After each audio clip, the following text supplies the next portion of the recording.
Tony Sirico, connu pour avoir joué le gangster Peter Paul, Paulie Walnuts, Gualtieri dans Les Sopranos, est décédé ce vendredi. Il avait 79 ans. Warner Bros.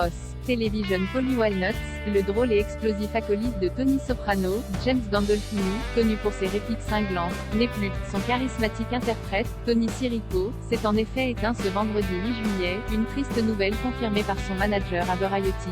C'est en 1974 que l'acteur a fait ses débuts à l'écran en tant que figurant dans le drame mafieux Joe le Fou aux côtés d'Henry Winkler, un film qui a précédé ses futurs innombrables rôles de gangsters et criminels, des Affranchis, 1990, de Martin Scorsese à coups de feu sur Broadway, 1994, de Woody Allen. Le comédien est notamment apparu dans plusieurs films de ce dernier, dont Maudite Aphrodite, 1995, ou encore Café Society, 2007. Sa plus récente apparition à l'écran s'est faite dans 2 épisodes d'American Dad, dans la peau, là encore, d'un gangster nommé Enzo Perotti. Mais avant de s'illustrer sur les plateaux, Tony Sirico a mené une vie bien différente de celle des paillettes d'Hollywood. Né Gennaro Anthony Sirico Jr., le 24 juillet 1942, dans une famille italienne de New York, il a passé la majeure partie de sa jeunesse à avoir des ennuis avec la justice et a été associé à la vraie famille criminelle Colombo. Arrêté 28 fois, d'abord à l'âge de 7 ans après avoir volé des sous dans un kiosque à journaux, il a été incarcéré 2 fois, accusé de possession d'une arme illégale puis de vol à main armée. En 1989, le comédien a discuté de son passé criminel et de l'impact que cela a eu sur sa philosophie de vie dans le documentaire The Big Bang de James Toback. L'année suivante, il s'est confié à nouveau sur ce sujet au La Times.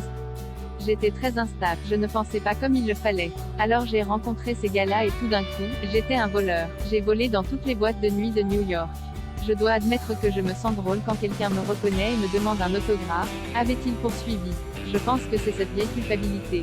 Peut-être que j'ai l'impression de ne pas mériter cette attention. Qualifié de client très fidèle et formidable, qui aidait toujours les personnes dans le besoin, par son manager Bob McGowan, Sirico est apparu dans les 6 saisons des Sopranos, après avoir tout d'abord auditionné pour le rôle d'Oncle Junior, finalement attribué à Dominique Chianis, mais il a toutefois marqué durablement le public dans la peau du désormais iconique Paulie Walnuts. Dans un post Instagram, Michael Imperioli, l'interprète de Christopher Moltisanti dans la série, s'est également exprimé dans un long post dédié.